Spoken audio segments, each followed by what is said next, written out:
Good morning, friends, and welcome to the pre-market view. US markets were on a good footing, though some of the economic data points have been weaker than expectations, and even numbers from companies like Caterpillar have not been up to the mark. European markets were also flat, and one important development in terms of the Italian elections, which have got over. So that uncertainty is definitely over for the markets, which is definitely a bit of a relief. And when we look at the Asian markets today morning, most of them are down. Japan is down marginally to about 0.2%, whereas Shanghai and Hang Seng are down 0.6 and 0.25%, as the PMI data that came out from China at about 50.5 have been much weaker than expectations of almost about 51.5. In terms of flows, friends, the FIs were net buyers in the cash market to the tune of almost about 918 crore. The domestic institutions were sellers in the cash market to the tune of 446 crore. And in index futures, we've seen a buying of almost about 1218 crore. Back home, friends, our markets continue to outperform most of the global markets.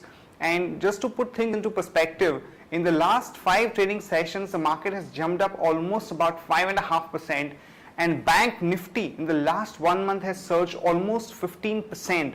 After some of the data points like inflation, which is WPI inflation, the trade deficit data, etc., indicate that there is a strong possibility of an aggressive rate cut by the RBI.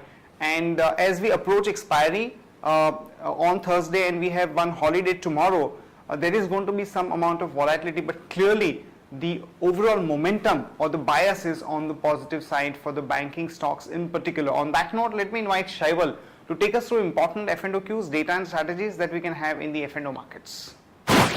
Good morning, friends. Let's have a glance at the derivative view. Friends, from past couple of trading sessions, we've been seeing that the FIs have been net buyers in cash as well as the futures and options segment, due to which the market continues with its marathon run. Now, during this course of period, what we have seen is that the PCR ratio has further increased to 1.17. And we have also seen that from last 3 trading sessions, the cost of carry has been continuously reducing, with followed by a reduce in the open interest, which has been clearly indicating that with every rise, some amount or say small amount of profit is being booked by market participants, although there is a rise in the market. Now the implied volatility has increased by say around 2 to 6%.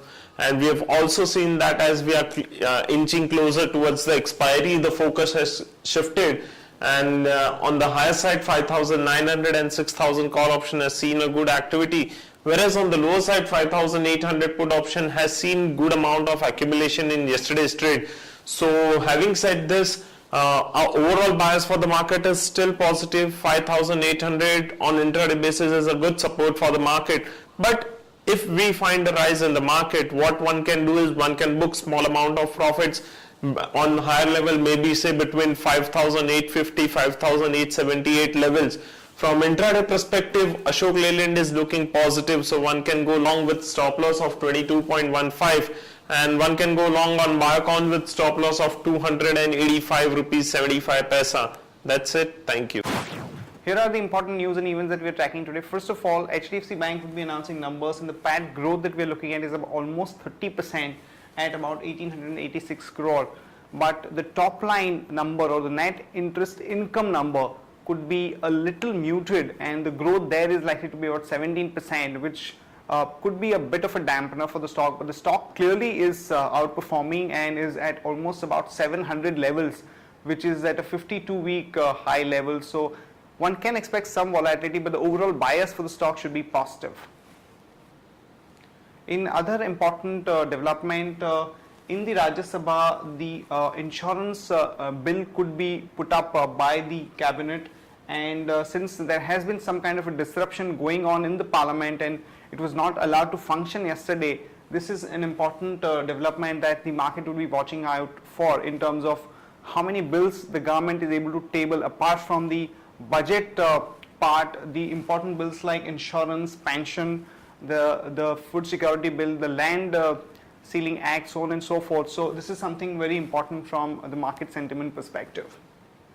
Kane India numbers were not up to the mark, particularly at the bottom line level. The number was at 2,563 crore, which was almost about 23% kind of negative tick on a quarter-on-quarter basis. But since the company has made aggressive investment in the Rajasthan oil block, there could be ramp up in the production and there could be some negative reaction in today's market on the back of those numbers. Ultratech Cement is close to acquiring the JP Cement's unit in Gujarat for an enterprise value of almost about 4,100 crore. We've seen some positive action in the JP Associates stock over the past few days, but one could look at buying a 75 call for this expiry because of this development. And in another development, the government has buried the proposal of coal pooling, as there has been some kind of an opposition from Samajwadi Party, and this could be a bit of a positive news for Coal India Limited.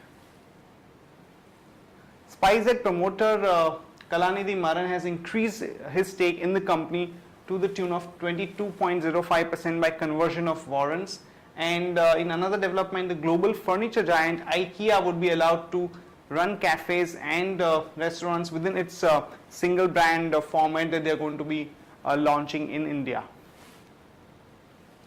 Some positive news for Reliance Industries as the government has cleared the investments in 25 oil blocks, and this covers companies like Reliance, ONGC, Cain India and Santos. So overall it's a positive news for the oil and gas sector, in particular for Reliance. So one can go long there with a stop loss of 774 and a target of about 814 to about 829.